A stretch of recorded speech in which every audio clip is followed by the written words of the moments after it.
Effectivement, certaines personnes, l'origine de leurs mots est à rechercher au niveau des générations précédentes.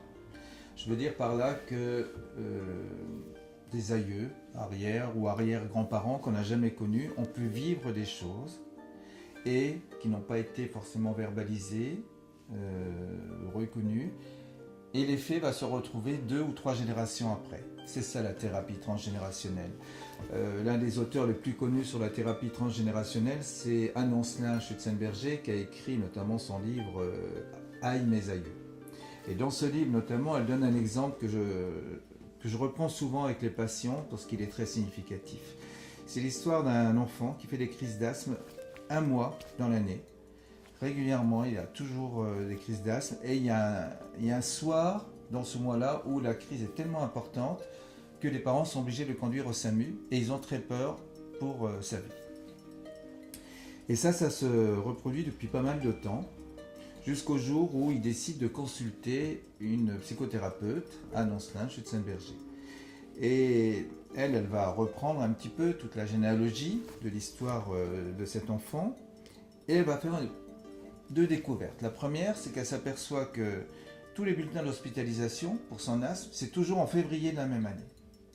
Et depuis 4-5 ans, tous les mois de février, cet enfant a des crises d'asthme. Ça, c'est la première chose.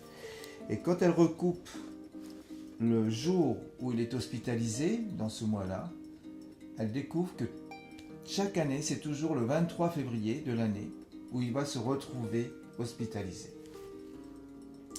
Et là, ça la met sur la voie, elle recherche, elle questionne la famille et tout, et on découvre que dans l'histoire de cette famille, un 23 février 1917, il y a eu un grand-père ou arrière-grand-père, je ne sais plus exactement l'ordre au niveau de la génération, qui est décédé dans la baie de Somme pendant la Première Guerre mondiale des gaz moutarde, des gaz jaunes des Allemands.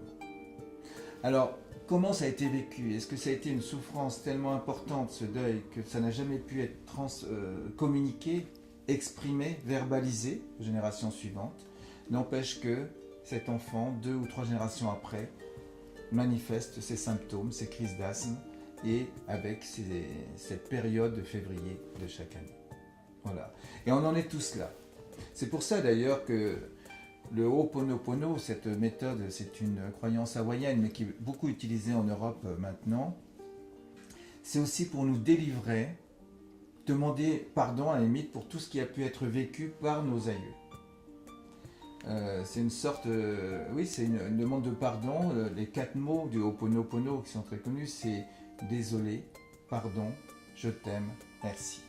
Et on s'adresse au divin, on s'adresse à l'univers selon les convictions de chacun, et on demande pardon pour toutes les choses qui ont pu être commises par nos aïeux, ou après, pour ceux qui croient à l'existence d'autres vies, qu'on a pu commettre dans d'autres vies.